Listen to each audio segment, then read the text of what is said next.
All right, here we are. It's the One More and I'm Out of Here podcast coming to you from the Illegal Ship Studio.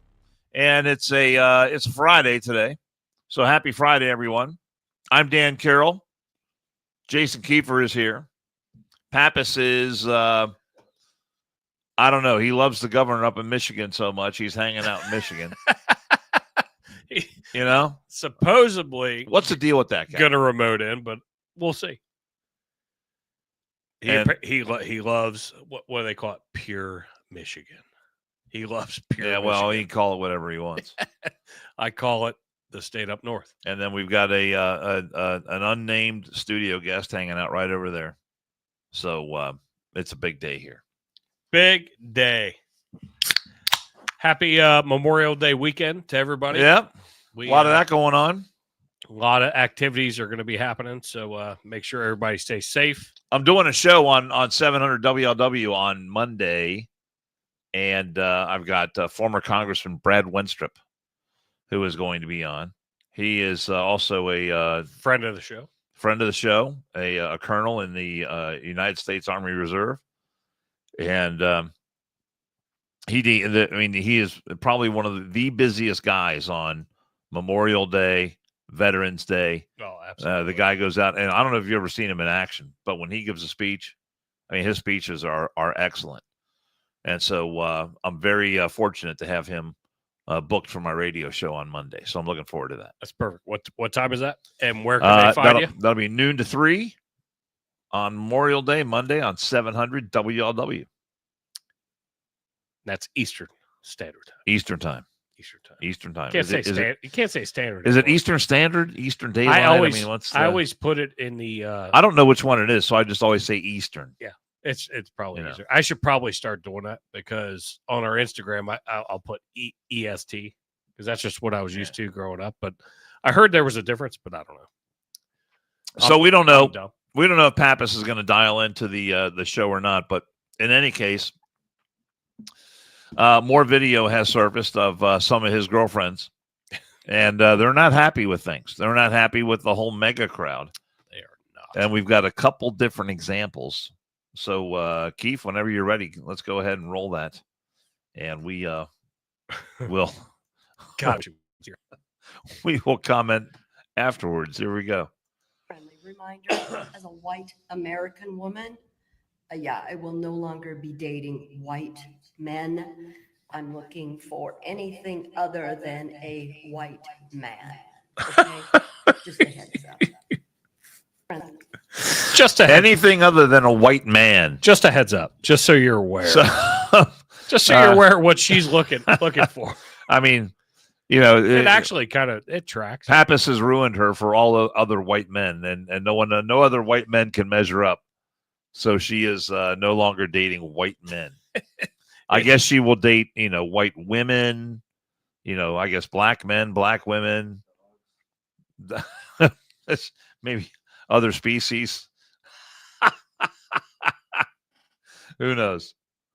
If you hand me that headset, I'll plug it in so that way you can hear this shit if you want. All right. But that gal's no longer, so she's out of the dating pool. So that's a tough break for our buddy Pappas. but yet we have another. I mean, I don't want to put any thoughts in anyone's head, but just watch this and draw your own conclusions on this next gal that we're going to see. I mean, this just struck me. She seems lovely. She actually seems so lovely. Judge for yourself. Can someone tell me what MAGA men find attractive so that I can wear the complete opposite? Thanks. I wanted to go again. Can someone tell me what MAGA men find attractive so that I can wear the complete opposite? Well, you are. You already are, ma'am. And let me just tell you. She doesn't need any help from the likes of us. You have She's doing fine on her own. You are wearing a resting bitch face. Let's start from the top. Resting bitch face. You're sitting in your car alone, doing some dumb shit, not promoting anything positive. Oh my God. And the reason I say it that way is there's been plenty of times where I've posted a video in my truck for the on Instagram promoting the podcast. I'm promoting something that I feel is beneficial. That dumb bitch. No wonder Pappas dumped her. I get it. She's doing fine on her own. I mean, I think Scoot she's over that way. I think she's got a pretty good handle at the moment of what mega men find unattractive. I understand. And I understand why. she's she in that sense she's ahead of the curve, as we like to say. She's nailing some shit. That is fantastic. This is how I interpret her. Just judging a book by its cover first and foremost. I'm putting it out there. She has 7 cats. Probably bathes 2 times a week. Oh, for God's sake! That's what I envision out of that. The first one I think the part about the cats is probably right. The first one I think is more attractive than that one. Well, I'd rather hang out with the other one. But they're both unavailable to supporters of the Trump administration. That is unfortunate. So you and I are out of the running for those 2 fine examples of womanhood. Right there. Are we allowed to use the phrase womanhood? Are we okay saying that? Well, I mean, shit, it changes every week. We're going to get banned from the internet or YouTube or whatever on. I think we're good. I think we're good so far. All right.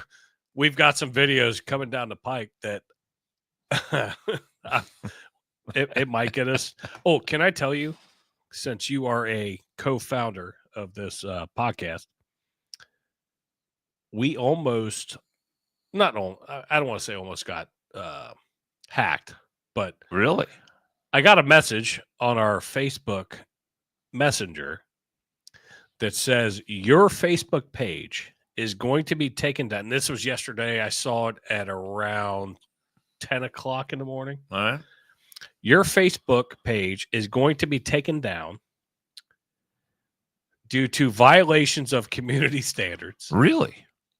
Which we have gone through before. Like legitimate have gone through it before. And we were new to it. And it said, 12 hours. Like I said, I looked at it at like 10 o'clock. I think it came out at like 9 when I went back and looked. And it says you have to click this link and you have to put in all this shit. And I looked at it. And at first I got, a little flushed and I was like, oh shit. We communicate to a lot of people through Facebook and Instagram. It's all connected. So I was like, all right, I just let it go for a second. When I was at work and did a couple things, went back and looked at it, and the fucking link that it sent had 4 misspellings. Well, of simple words. That should be a clue. And right I'm like, there. Fuck off, clown. Yeah, we're not getting involved in that. I said, but because we started releasing some of those AI shorts, I was like, shit, did I let one slip by that probably shouldn't have? God damn it. Because that would be all me. It'd be my fault. But I looked at it. I was like, you know what? I'm not going to do anything. So I'm just going to watch this. So I waited, 12 hours, and I would click on my phone, switch over to the One More to Out of Here Facebook page. Boom. Alive and well. So we are not being banished from. We're not banished yet. Now, we haven't gone through this episode, though. Facebook or what do they call it now? Meta. Yeah. And that's the way it was, all portrayed was, the Meta support group and all this bullshit. The Meta support group. Oh, thank you. Appreciate you. Does Meta even have a support group? Well, and why does Meta need a support group? They should all be in a support group. I mean, you take a guy like Pappas, he's on, the day, I remember the day that Facebook went down for a few hours.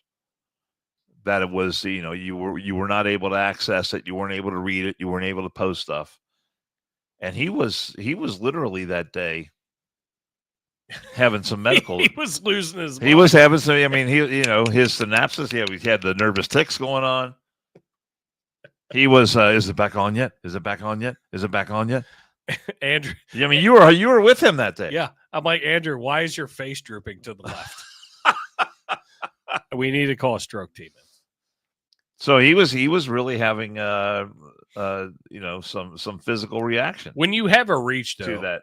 and I don't like to give Andrew a whole lot of credit, but I do appreciate Andrew's friendship, and he does do a lot of great things. Sure he does.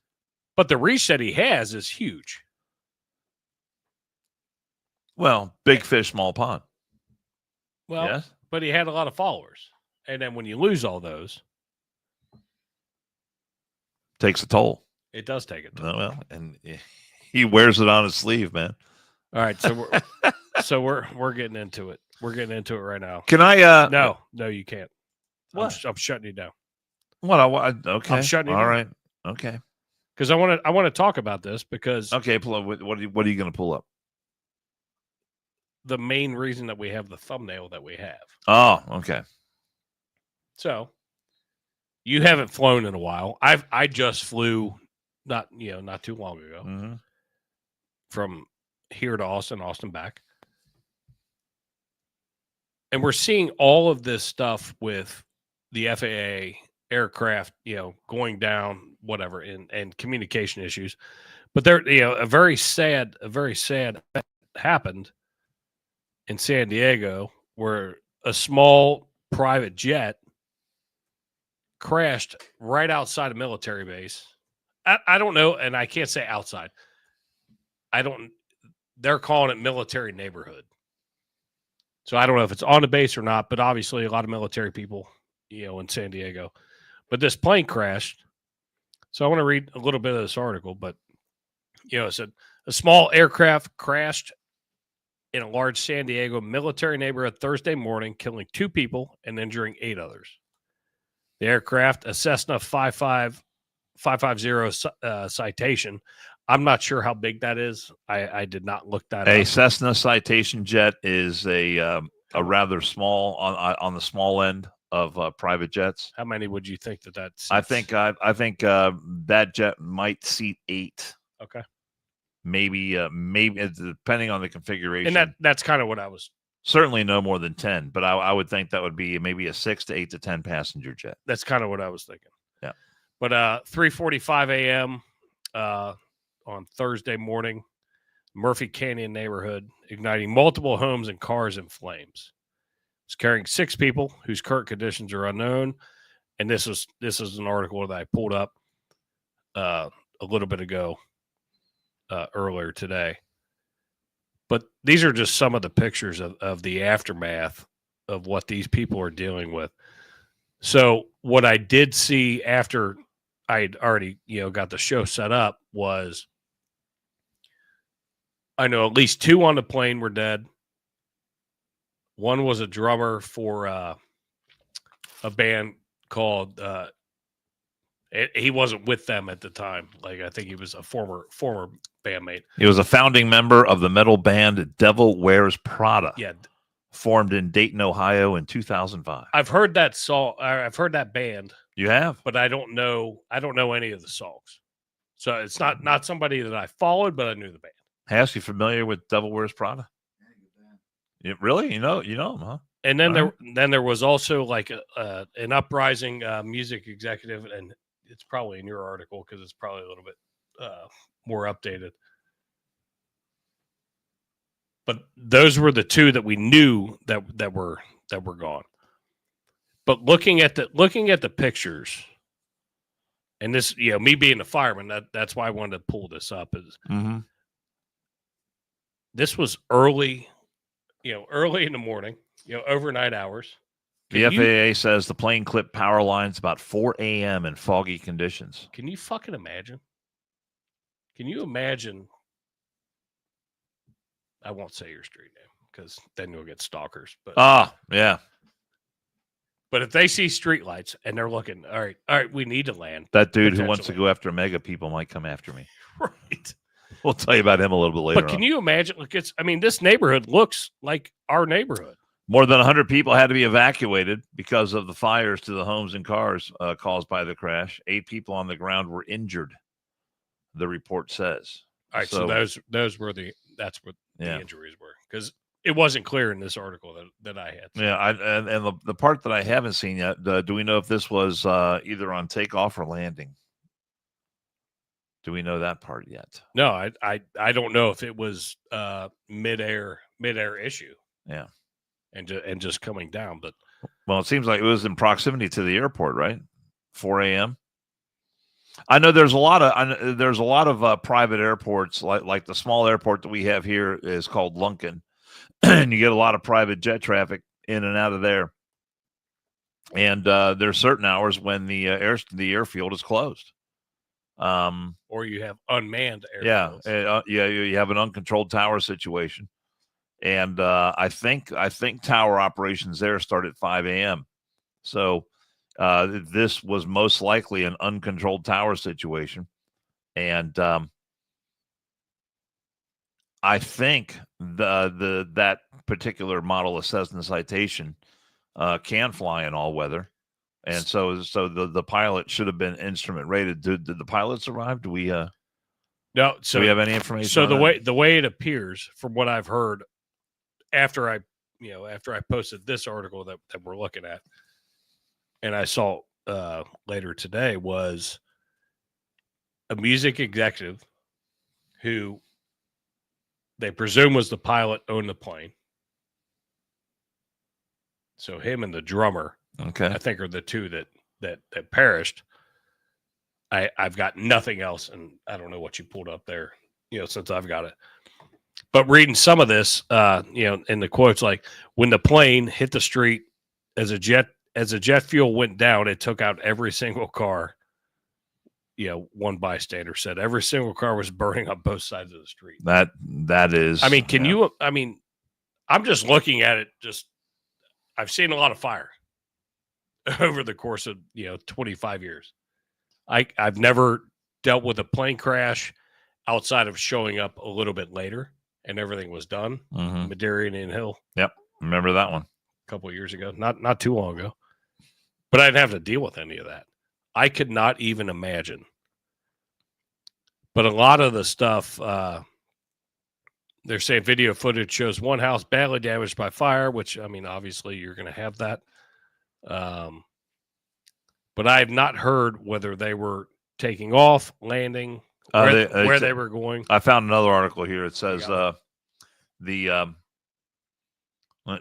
see. The pilot of the plane, a Cessna 550 business jet, had just told air traffic controllers, although the weather wasn't good, they would continue with landing. So they were they were coming in for a landing. They were on approach. Yep. Okay. Which makes sense with this map here that I have where they're at, and then apparently going into San Diego, I would assume. All right, so this is interesting. Let's see. I just want to see what I'm in for here. The pilot told a controller. So it sounds like the tower was manned at that time.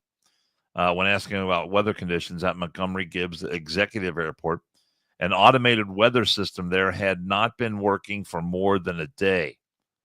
So the controller reported poor conditions from another nearby airport, visibility half mile, cloud ceiling of, hold on, this just popped up. Cloud ceiling of about 200 feet.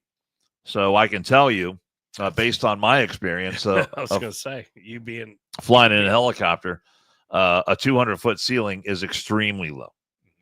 That is a very low ceiling to try and get in under. So that can I put that in perspective? Because you say that's very low. Yeah, it's a low, very low ceiling. I do most lengths of distance. I put in fire hose. Mm-hmm. So we carry 200-foot crosslays off our fire truck. So when I pull a crosslay for a house fire, 200 feet. Yep. So if you just put that straight up in the air, that's not that's not very high for aircraft. Yeah. That is not very high. That is extremely low. It's extremely low. I mean, one of the days I was flying in a helicopter, if we had a 200-foot ceiling, there's no way we're going up that day. Yeah, absolutely none. Because your average hillside can rise up more than 200 feet. Absolutely. Radio towers are more than 200 feet above the ground. Skyscrapers are more than 200 feet off the ground. Buildings. I mean, if you were flying, if you were trying to fly below those clouds around here in Cincinnati, you'd fly straight into Mount Adams. Yeah. Which is a neighborhood, a hilly neighborhood just to the east of downtown Cincinnati. So yeah, 200 feet is I'm glad you hit that. half mile visibility and 200 feet is very poor conditions. Very poor.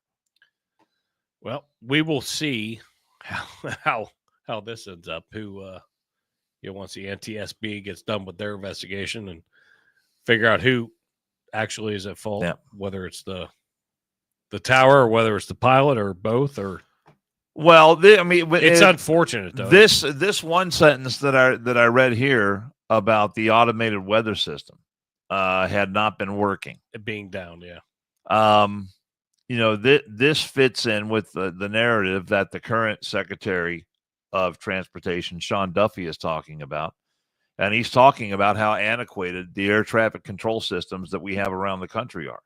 He's talking about technology that has been in use since the 1950s.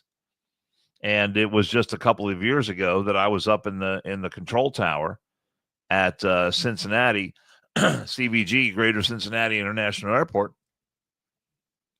And they literally have a device there that's a tube that the one controller up on top, who's controlling the ground traffic for departures, writes down whatever information he writes down on a piece of paper about yay big, rolls it up, puts it in essentially a cigar tube, and drops it down a chute. And it goes down to someone who's 3 or 4 stories below. And they pick it out of the chute and they open it up and they do whatever I have no idea. The air traffic control system is so complex.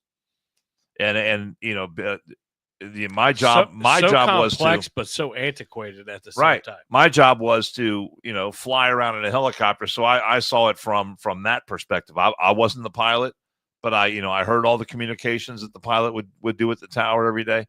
I still couldn't tell you exactly how it works.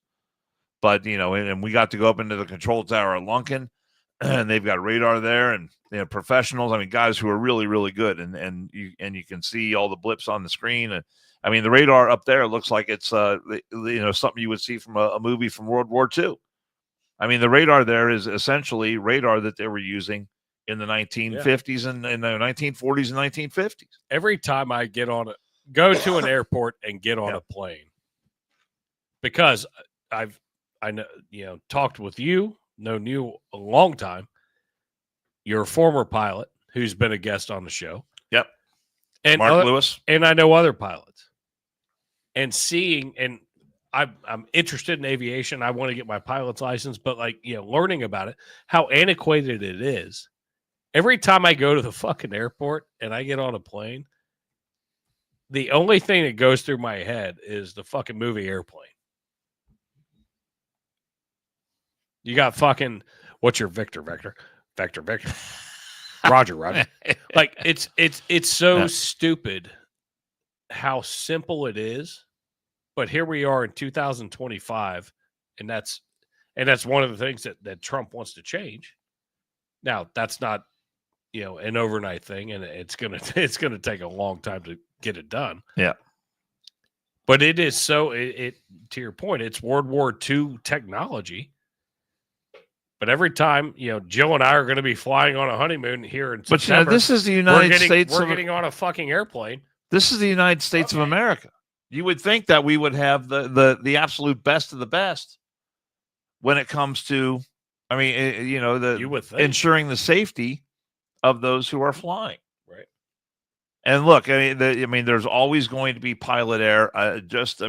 What I'm reading about this, the small planes. It seems like it's gonna be pilot error. The small planes, you see that more so, but we have seen a ton, and that's why I made the title of the show is "What's Wrong with Aviation Nowadays," because all of these, Boeing having the issues that they've had, the emergency landings, a fucking jet catching on fire and people having to go out the other wing. I don't remember this growing up as much.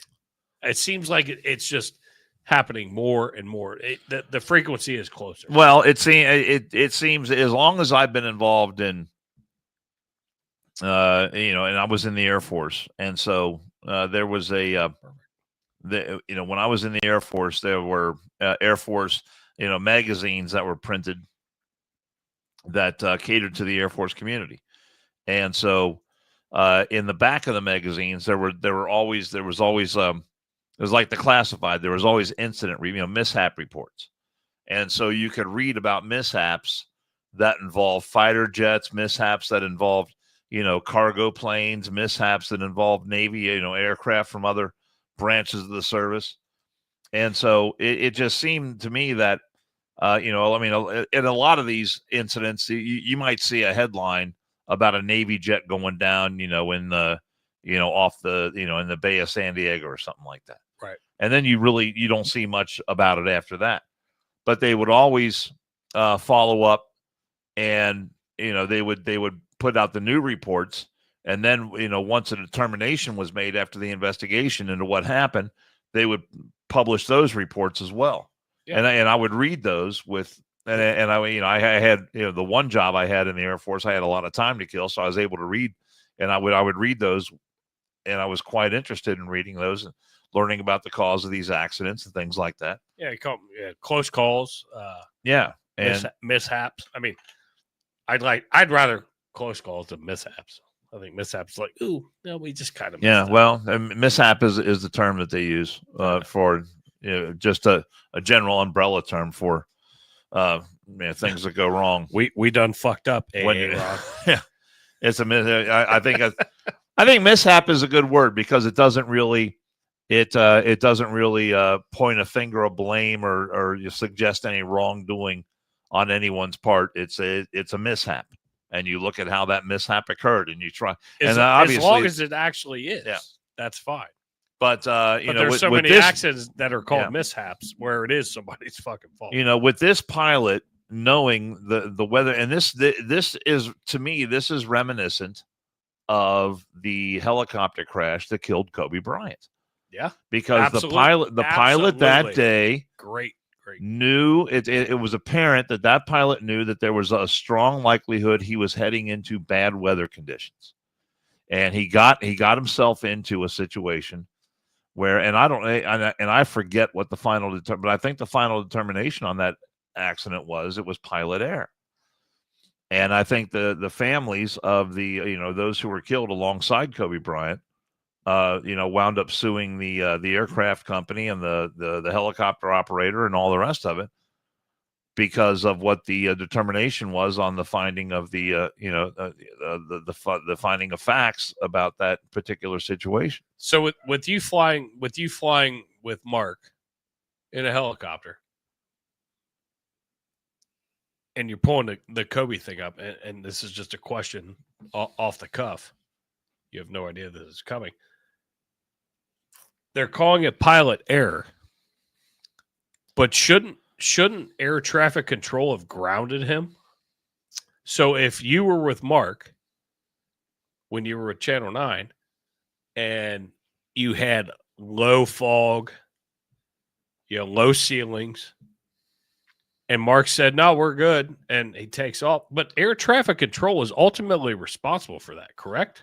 No, I mean, correct me, because I don't know. No, the PIC, the pilot in command, is the one who is ultimately responsible for that aircraft. All right, that's okay. Because there are situations when there's and I can tell you about a situation I know of firsthand at Lunken Airport. There were times in the morning that we would depart in the morning. I just didn't think they'd let you take off prior to the tower being manned. So why do planes get grounded though? Like if I'm going on a trip and I'm at CVG and they ground all the planes, who grounds them? Well, I mean the local FAA. There are things called there are things called NOTAMs, which are called Notice to Airmen, or that wasn't good enough under Pete Buttigieg. He changed it to Notice to Air Mission because Notice to Airmen is sexist and not I know how to DEI enough. Yeah, and I know how to read them as weird as that. Yeah, so those NOTAMs come out, and you know that from being a drone pilot. And there can be certain situations, like if the president is coming into town, but if they ground, they can tell you you're not going to fly because that.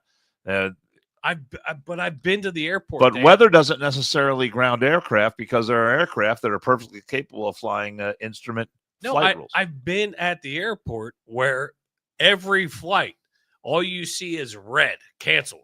because of weather.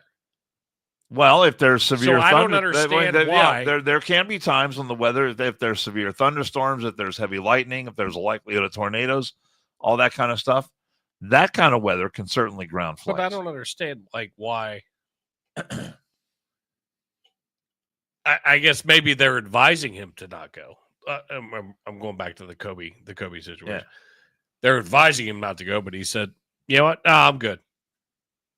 And if that's the case, then that's the case. Well, that's the thing. I just thought air traffic control was in charge of all of that airspace. In the Kobe Bryant situation, the area where that pilot took off from, the weather was perfectly fine. Fog can be very localized. He flew into it. And you know that from living around here. Yes, he flew into bad shit. Yeah, there were times when and we flew out of Lunken Airport. I think I was misunderstanding what you were saying. And there were times when Lunken Airport, they call it Sunken Lunken, and because it's essentially, I think it's only like 400 feet above sea level, but essentially it's at the same level as the river. So if there's fog in the area, fog tends to settle into lower lying areas. You're fit. And Lunken Airport gets fogged in. If it gets fogged, Lunken Airport will get fogged in 100 days a year, and there will be other, those days it gets fogged in, you'll be driving around other parts of Cincinnati. The sky's perfectly clear, but yet you look up and there's fog over Lunken Airport. So if that's what you're saying, then so I'll retract. I'm thinking this may have been a situation here where this pilot was flying into, where he took off from. The weather was perfectly fine. But he said, I want to get down lower and look at what I'm getting into here. Yeah, he got into some shit. And he didn't have, and the automated weather system was not giving him, visibility, was not giving him what the ceiling was not giving him the fog conditions or the visibility conditions. Yeah, if you don't have and those things, the automated systems, they update themselves automatically either every so many minutes, or every time there's a significant change in the weather condition, and especially when which way the wind is blowing. So this pilot said, "I got to get down here and see what I'm getting into." And when he did that, apparently that's where he made his mistake and got too low, trying to get and look, if that ceiling is only 200 feet, I got to get a little bit lower. He's pushing that envelope. Thinking, okay, I'm gonna get down below this deck. I'm gonna be able to see. Hits a power line, boom, and the plane goes down. How tall is he? Look at the big power cable. The power lines that we have just right down the street here. Right. How tall are those things? 400, 500 feet? Probably. I don't know how tall they are, but they're more than 200 feet. Yeah, it's probably a good guess. Yeah. So. That makes sense to me. That's what I'm thinking. And the way you explained that, it cleared some things up for me. I was just trying to figure out, it was just weird when you brought up the Kobe thing. But yeah, he flew into some shit that he should. Yeah, that pilot flew in. That's a whole other fucking story. Yeah, and I don't know what kind of pressure that pilot was feeling. Oh my God, this is Kobe Bryant and a couple of his rich buddies. I got to get them to where they want to go. Whatever. Instead of being prudent and saying, we can't get in there right now. You need to just. We're going to have to divert. Just be a pilot. We're going to have to land. Say, and as a passenger, I appreciate that. Here's the other thing: the situation that I was in when it was Fox 19 or whether it was WCPO Chopper 9. If I didn't feel comfortable going up, then I would say, okay, you think you can fly in this? Then not, I'd say, then you go fly. I'm not going. I could do that if I wanted to. Yeah, absolutely. And there were times when my input on, because of the weather conditions or what was going on, or what if we had to go cover a breaking news story, is it really important enough that we push the envelope, that we put a little bit of risk? And there were times when it was marginal whether or not we should have been flying, but I thought it was important enough that we had to. But if there were situations, and Mark Lewis wasn't the only pilot we had. I had, over the course of the years, I probably had about 5 or 6 different pilots that I worked with on a regular basis. But I had my input, and if I said, you know what, it's not worth it. It's not that important. Live to fight another day. Risk, reward. Yep. Risk, reward. And so No, I get there were that. That's times when great. the pilots that I flew with were respectful enough to listen to my input, and based on my local knowledge, and based on Yeah, 'cause a how lot of important work- the mission is, A to lot of say, work you know from what, here. you make a good point. We're not going. Exactly. But ultimately, it's up to that pilot in command, PIC, whether or not they're going to fly or not. Perfect. Nailed that. I'm going to throw just a funny one out, and then all right. So here's I want you to look real quick. I'm going to throw a funny one out All just because we've been kind of blah, blah, blah. I want to go there first. Oh, you love these things. I do, but then we're going to go to that one. Yeah, and then that one, and then the one you showed me. What was the one we played the other day where the babies were talking? What were they talking about? It was funny though. I don't know. But here's the thing: ever since you showed me that, I have seen these things popping up right and left. I mean, It is the funniest shit ever, Dan. It's got to be an AI thing, right? Yeah, it's totally AI. So you take whatever piece of video, you give it to AI and say, make babies out. That's AI makes me giggle. Yes, it's definitely AI. Yeah. But it is entertaining AI. It is funny as shit. It is pretty funny. I've been sharing them to our buddy Chris. I've shown Jill. But now my TikTok algorithm is all fucked. But I laugh my ass off. I mean, do you have to go looking for them, or do they just pop up? No, they just yeah. Once you're on it, they pop up. They're Everywhere. You can't. It's funny as hell. All right, here we go. Problem. Don't tell us what we're going to feel. I'm not telling you. Because I'm you're in no answering on position this to question. dictate that. That's Remember exactly this. what I'm not You're dictating. in no position to dictate what we're going to feel. You We're going to feel very you will good. Feel influenced. We're going to feel very I'm good and telling very you, You strong. will feel influenced. You're right now not in a very good position. So that's it. I was ready for about 3 more minutes of that. I wanted to. That was a short one. I saw another one that continued on to that. And do you remember when he was like, "You don't hold the cards"? Yeah. Well, Zelensky, and it's the baby Zelensky going, doing a baby cry. Oh my god! Oh, for God's I laugh sake. my fucking ass Those off things are over funny. those things. They are funny. I do want to get to this story at the towards the end, but let's talk about your boy. Oh, Let's okay. talk about your boy. Does this thing say this guy's name? Because I did not see this guy's particular name. It doesn't. All right. Is that him, or did somebody just post? I don't know. I just referred to him as a douchebag. Douchebag. It works. Yeah. Douchebag. Douchebag. D-bag. works. Douchebag. Hopefully, this one there's music playing in the background, but he's talking, and we'll just kind of throw a couple. Let him words, say. Let him say what he wants to say. but throw a couple words in edgewise, just because. All right. Because I don't know if this will kick us or not, but it's worth it. So I guess it's all good to wear one of them red hats in federal buildings and wherever. Or one of them red You hats. think that will protect you if you're wearing that hat? There is consequences and repercussions for doing stupid shit. Ooh. If very I scary. see one of them red hats, I'm gonna put my hands on you. Put my hands on you. I'm already 2-0. I'm already 2-0 against a couple red hats. So when I say I'm gonna do it, check this out. I mean, oh, I promise you. Oh, I promise you I'll do it. Oh yeah. And you won't stand a chance. Come on now, big fella. It won't stand a Very chance. good at what I do. I wasn't blessed with a whole lot of other skills or intelligence. But getting down one-on-one with human beings, I'm good at. Are you? So I love guess the part it's where all he says good. I wasn't blessed with a whole lot of intelligence. Are you? Are you?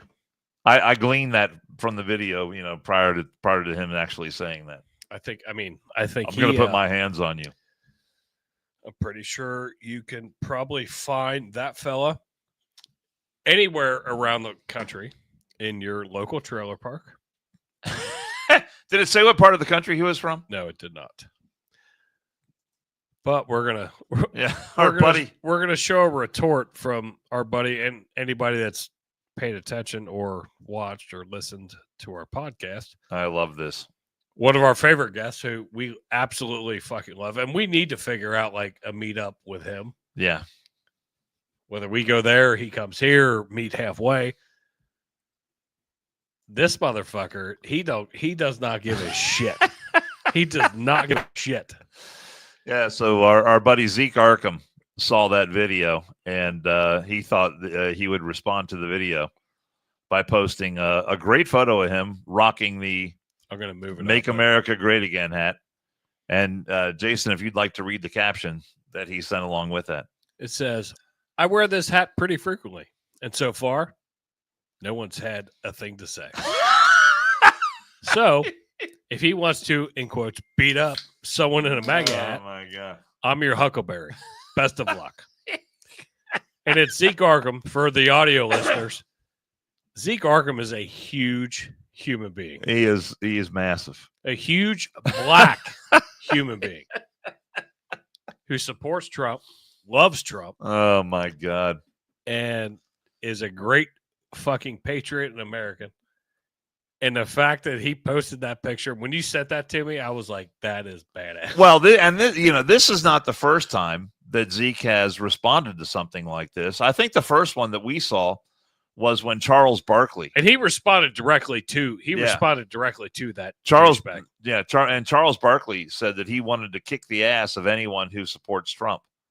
And so Zeke jumped right on that, and he said, "Hey, I support Trump." He said, "Chuck, whenever you're feeling jumpy, brother, let's go."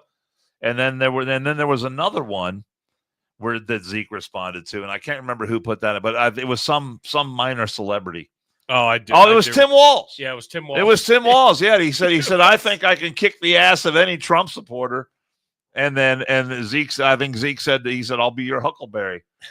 And of course, and the thing is, after Zeke responded, and I have not, the guy that made the video there, the black and white video, I have not seen if he sent a response to Zeke saying, "Look, I'm coming looking for you," because that guy would be an absolute fool, if he decided to do something. Oh like my that. God! But then again, he said he's not blessed with a lot of intelligence, so maybe he will go looking for Zeke. Yep. And I texted Zeke, or I responded to Zeke, and I said, just make sure there's a camera rolling. Yes. If you meet up with this guy, that'd be fantastic. And I feel bad because I forgot to bring my Make America Great Again hat, my Trump hat. Bitch. I wonder if the Trump hat. I have a Trump hat. I don't have a Make America Great Again hat, but I have a Trump hat. Nope, your phone's dinging. And I wonder if that's the same one. You get fined. That's not my phone. Yeah, it just lit up. My phone is on silent. It just lit up. Well, my phone is on silent. No, I heard a ding. All right. That shouldn't have happened. Whatever. I'll take a mulligan. All right, take that mulligan. By the way, if you want to talk about golf today, I'll be happy to talk about golf. We'll talk about it. I played a lot better today than I did the other day. You didn't start out well, but you finished well. I started out good and finished like shit. I want your opinions on this. Zeke, I'll be your Huckleberry. Yeah, no doubt. So, with everything that's going on in the world, yep, and we had, Trump's big beautiful bill or whatever they were calling it. Mm-hmm.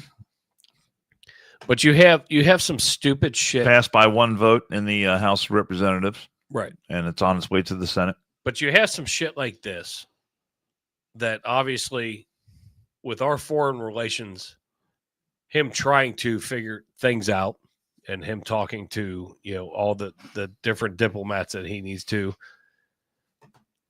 This is fucking sad, dude. This breaks my heart because, and for the audio listeners, it's 2 Israeli embassy staffers killed in an act of terror in Washington, D.C. And I want to get through. Let me close it up. Sorry. Trying to figure out how many shots this piece of shit fired, but this poor couple was coming out, and they're staffers for the Israeli embassy, coming out of an event, and some soulless piece of shit kills them in cold blood. And what hits me most is the fact that, from what has been reported, is he was getting ready to propose to her in like 2 or 3 days. So this was a couple that were working together, but they were going to get engaged and get killed. So a 31-year-old Illinois man has been charged with 2 counts of murder after opening fire 21 times on a young couple exiting an event at the Capitol Jewish Museum in Washington, D.C. It's just fucking gross. The shooting has sparked an outrage and has been condemned as an unspeakable act of anti-Semitism after officials said the suspect, who was in custody, shouted, "Free, free Palestine," which, if you've watched the news, you've seen it. Just like we heard on the campus of Harvard, just like we heard on the campus of Columbia, just like we heard on the campus of Stanford, you name the university. We heard it on the campus of the University of Cincinnati. All these campuses where all these young people are out there chanting from the river to the sea, free, free Palestine. And Benjamin Netanyahu summed it up. And I wish I would have had the foresight today to take what he said. But he essentially said that, this free, free Palestine, or from the river to the sea, is essentially the same as Heil Hitler. I mean, these are communists. They are Nazis. These terrorists are the worst of the worst. So, we talked about when these demonstrations were taking place about how so many of these young people were out there demonstrating and had no idea what they were talking about. They just thought it was cool. It was it was the happening thing. It was the place to be.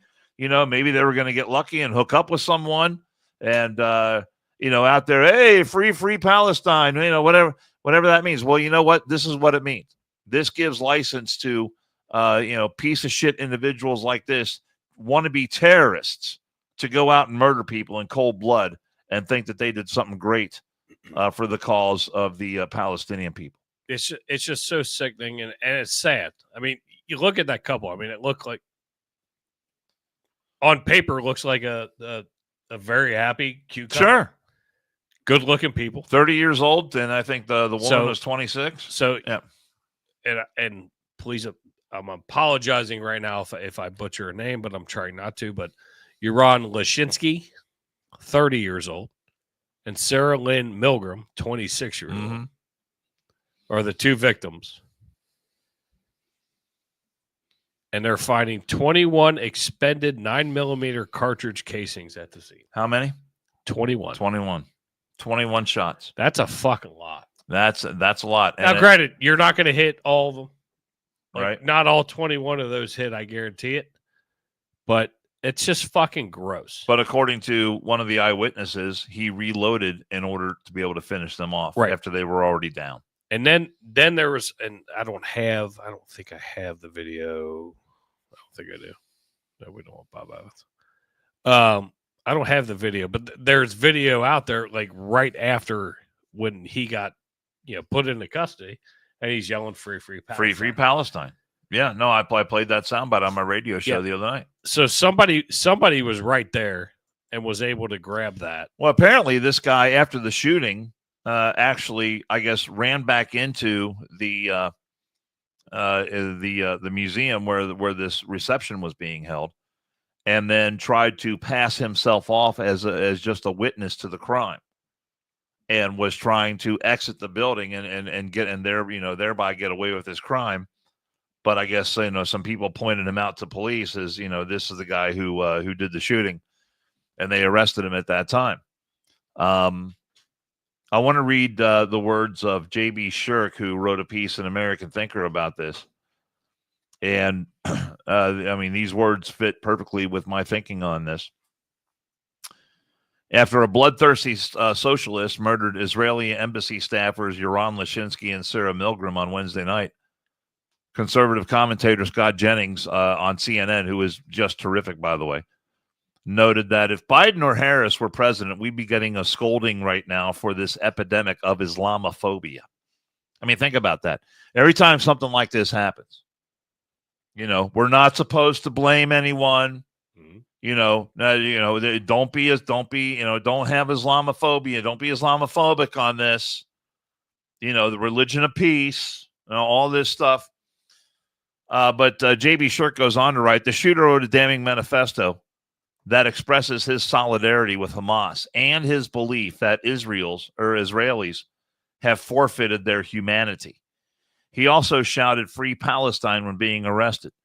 It took no time at all for President Trump to condemn the political assassination as obvious acts of anti-Semitism.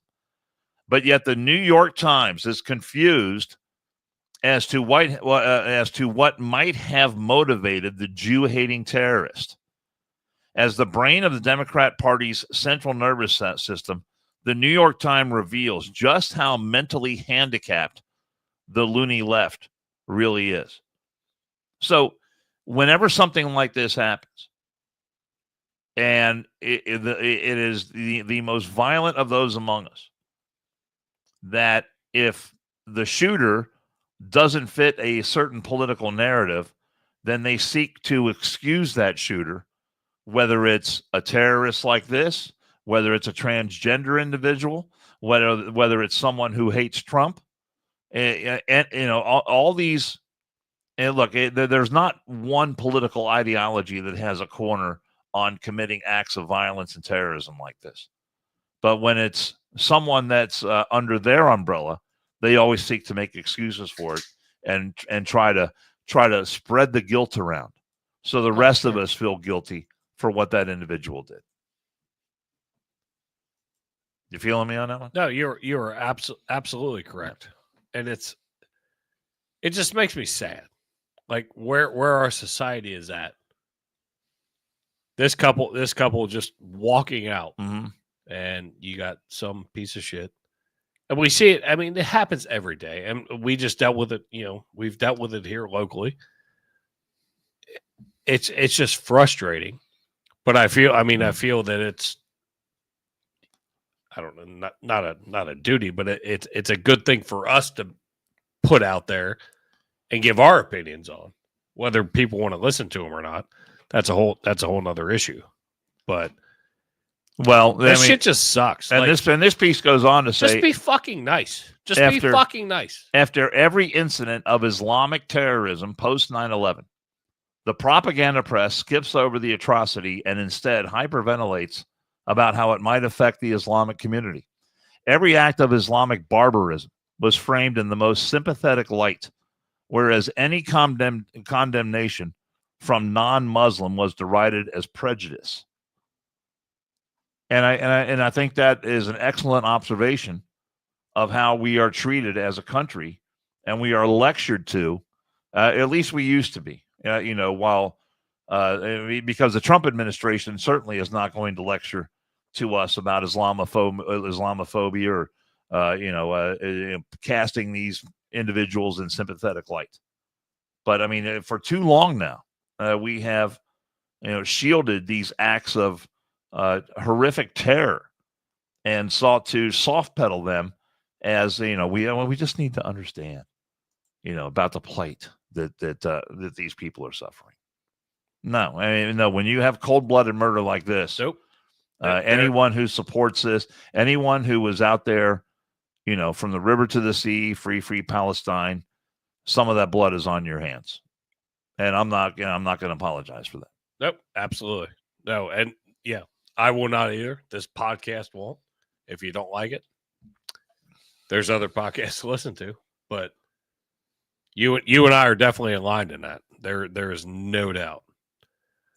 I'm gonna play this clip that you sent me, and this is I think absolutely perfect. Word of the day. Word of the day. There we go. See if you can figure out what the word of the day is amongst our friends in the media. And then we're gonna go to idiots of the week because we got a couple. All right, this is good. To the dramatic scene in the Oval Office today, the tense confrontation, President Trump ambushing the president of South Africa. Up next, another Oval Office meltdown. President Trump ambushing the president of South Africa.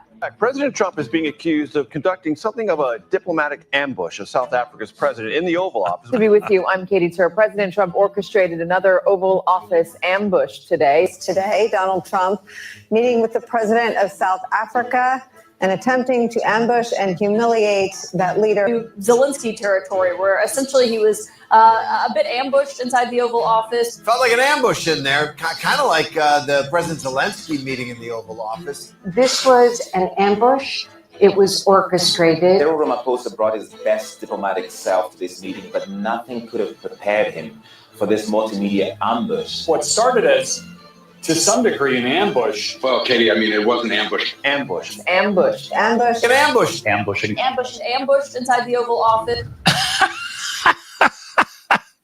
And that was posted by on X by Western Lensman is a great follow if you're on X, because they I don't know if Western Lensman is an individual or a group, but they come up with videos like that all the time. So it's fantastic. Our friend Falk around to find out.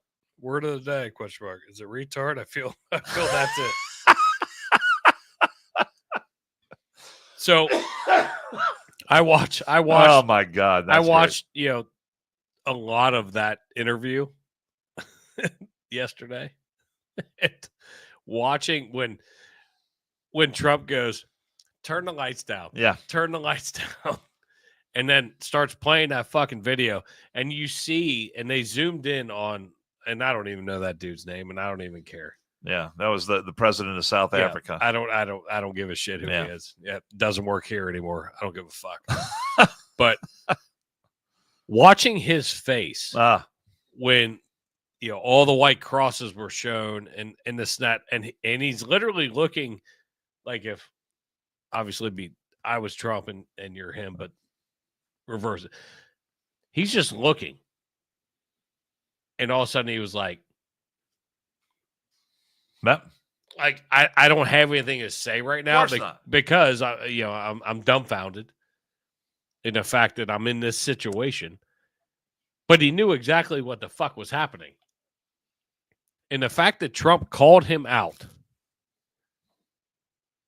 That was fantastic. That shows that he's a balling motherfucker. Never seen anything like it. No. And the Do people. you think Biden would have done it? Do you think Obama no would way. have done it? No way. Do you think No Bush way would have done it? Do you No think do you think Reagan would have done it? And the people that I talk to that are I'll familiar go all the way back to Reagan. I don't think Reagan would have done with the White House and politics, they all said the same thing. They've never seen anything like it.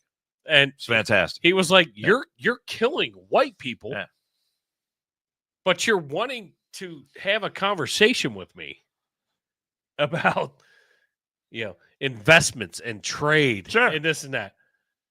And he was like, I want to talk to you outside the press, but I want to talk to you about these things. No, and Trump was like, no, they're all here right now. We're talking about it right now. Literally, he had that guy right where he wanted him. And this is just Jason's interpretation, but the facial expression that he had, he was like, yeah, you can go get fucked. He had nothing. We're not going behind closed doors and having any type of conversation. That was classic, and it was fucking awesome. Classic Trump. But of course, the Dems are, he's an asshole.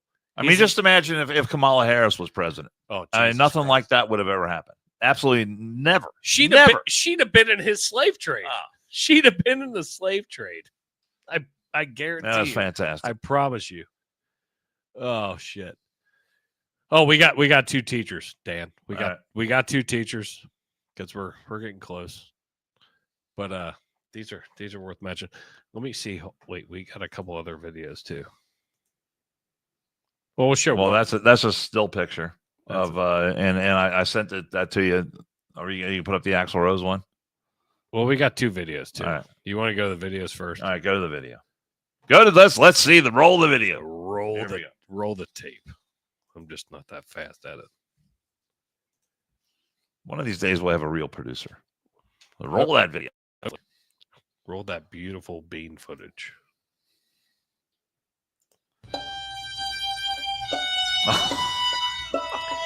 These are people laying flowers for the audio listeners in a grocery store in a meat case on packages of beef. Look at that cow. What is that cow eating? Well, I thought she was one. I thought she should have been one of the ones in the case. Oh my God! This is one of the stupidest things I've ever seen in my life. It's where our world where world has come. And they're all wearing masks. Mask while they're laying roses on putting roses beef. next to the 2-pound packages of hamburger and the pork chops. It's unfortunate. It's unfortunate that they died. They've been dying for fucking years. Oh my God! A remembrance to those animals that gave their lives. Here's Pappas's other girlfriend. Here we go. This is fantastic. I'm fucking. Here, I'm gonna preempt this. I cuss a lot on this this podcast. Yeah, this gal, she doesn't take a backseat to anyone. She puts me to shame, just so you're aware, just so you know what's coming up. Yeah. Have the children leave the room. So this is a African-American lady sitting in a car for the audio listeners. And she's going to tell you exactly how she feels. Piss the fuck off. They cut my motherfucking food stamps to $85 fucking dollars from $738. How the fuck that's supposed to support a household of 3? For a job that barely even support my basic needs now. Like, inflation is high in the bitch. Groceries is high as shit. Oh, I'm pissed the fuck off. Like, I'm mad as shit because how the fuck am I supposed to survive off that shit? So when y'all see me in the motherfucking store stealing stuff and that shit in my motherfucking bag, nicely act like you don't see shit and mind your motherfucking business because this shit is going in my motherfucking bag and I'm walking out this motherfucking store with my motherfucking chest up and my head held high and I dare you to try to tell me, hey ma'am, excuse me, because I'm gonna look at you like you fucking retarded and say go talk to Trump about that shit. On my kids, anybody that motherfucking voted for him, girl, fuck you or him. Fuck y'all, because y'all the stupidest motherfuckers I've ever seen in my life. So she's obviously concerned about her food benefits getting cut off. Groceries are expensive. We all know that. But yet she's how much do you think her cell phone bill is a month? It looks like that car she's driving is pretty new. What do you think the car note is on that? You know, it looks like she's got some nice makeup on. I'll go 5 on the car note. Yeah. So I mean, here she is bitching about her public assistance maybe being scaled back a little bit, and it sounds like to me like she's got a job, you know, but you know, she wants to, I guess, continue her current lifestyle on the back of American taxpayers. It don't pay enough. Yeah, it don't pay enough. We actually got to talk about our buddy Kevin too. So I'm gonna roll our Kevin. All right, our Murph. Hi, everyone. Dan Carroll here. Time to tell you about a great new sponsor for the One More and I'm Out of Here podcast. It's Murphy Engraving. Murphy Engraving is the place to go for your business, industrial, and personal engraving needs. Take a look at the Murphy Engraving page on Facebook, and you're going to see all kinds of unique items that really seem to take on a life of their own because they've been customized with an image, a name, or a logo, and all of it just really beautifully done. The acrylic sports awards that light up are especially creative and very cool. The customized bottles of bourbon, those are my personal favorite. And wait till you see what they can do with items that are made out of wood. The next time you want to recognize someone special or you're looking for that one-of-a-kind gift, you'll be glad you checked out Murphy Engraving. And a bonus, you're supporting a local family-owned business run by brothers Brian and Kevin, who is a lifetime firefighter and Air Force vet. At Murphy Engraving, they turn the ordinary into the extraordinary, and at Murphy Engraving, we are American-made. Engraving. Gotta love it. We love Murphy Engraving. I've actually gotten multiple contact requests, which is good. So that's perfect. And we're doing a one more and I'm out of here on a teacher today. Yes, one more and I'm out of here on a teacher. We had 2, but we're going to go with this one. They're both crazy as fuck. Yes. Yes. Absolutely. I don't know which one's crazier than the other, but it doesn't really matter. I'm just you know, that's like my little segment that when I find it, I'm like, we might as well talk about it. But I found 2, but we're going to talk about 1. All right. So, teacher pleads no contest to sexual assault of teen boy she allegedly knew from church. It's always the churchgoers. Always the ones at church. The ones that always cause the trouble. Coming to you from WKRC in Little Rock, Arkansas. Reagan Danielle Gray, a former teacher and church volunteer, has pleaded no contest to charges of second-degree sexual assault involving a 15-year-old boy. 15 years old. I told Joe earlier when Start I read him this, early. I thought it was 14. Okay. At Emmanuel Baptist Church. He looked like he was 18. The plea entered on Monday is treated as a guilty plea for sentencing purposes. The allegations against Gray surfaced last year with reports indicating that the abuse began in 2020 and continued into the summer of 21. God. So people reported 2020. Are you telling me the kid was 10 when she started this? No, I think it was 15 at that point. Oh, at the time. Okay. At that point. People report that Gray was accused of sending nude photos on a daily basis, in quotes, every day, to the teenager and engaging in a sexual relationship with him. So you'd be like, if he didn't get his photo, you'd be like, hey, bitch, where's my naked pic? Fuck's wrong with you? I mean, I need my wake-up call. Everybody needs a wake-up call. I got a pup tank going over here. Affidavit revealed that Gray was warned to cease contact with the boy after his parents discovered the text messages between them. Oh, whoopsie. Despite this, communication reportedly continued via Snapchat, and the abuse allegedly occurred in Gray's car or apartment. How about that? Gray was placed on administrative leave from her position at Sylvan Hills Middle School in February of 24. So, I mean, it took a little bit, for all of that shit to happen. Gray, who was 23 at the time of the alleged abuse in 20, was initially charged with first and fourth degree sexual assault. There you go. 15 years old. Prosecutors later agreed to a plea deal, allowing her to plead to a lesser charge of second degree. She pled insanity. I'm crazy about that 15-year-old dick. I don't. And Jill and I had a conversation about this. She goes, I just don't fucking understand it. I said, neither do I, but that's why I fucking like it. I love finding these. And it's not that hard to find them either. There's a lot of that shit going on. I love finding the dumb female teachers, the adults, and the dumb fucking kids that fucking tell on them. I think it's fucking hilarious. She has been sentenced to 6 years of probation, $1,000 fine, and is now registered on the sex offender registry. Well, good luck to her. Additionally, Gray must provide a DNA sample and is prohibited from contacting the victim. Well, where'd she get the DNA sample from? Is it hers or is it his? Oh, for God's sake. That's my question. You're the medical expert, not me. The case has also impacted Emmanuel Baptist Church, where Gray volunteered in the student ministry.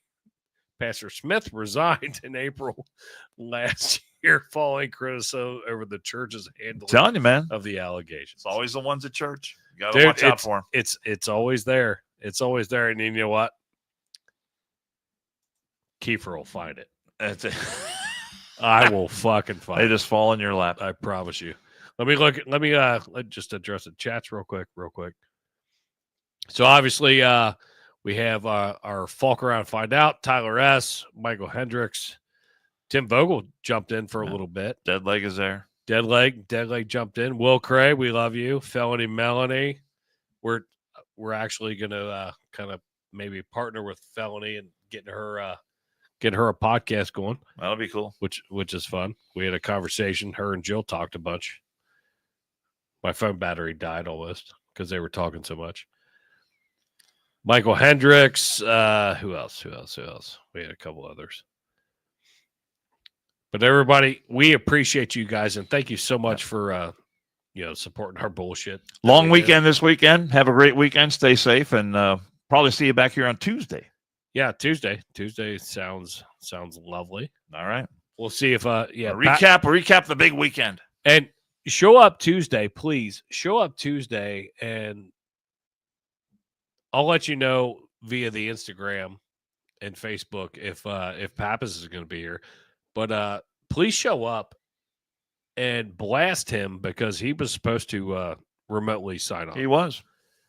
So we need to ridicule the shit out of him. We made it without him. We'll be all right. Yeah, I think we're fine. All right, brother. But guys, we love you. Appreciate you. Remember, like, subscribe, pass it off to a friend. Help us out, please. Boom. And we love you. Happy Memorial Day, and we'll see you Tuesday.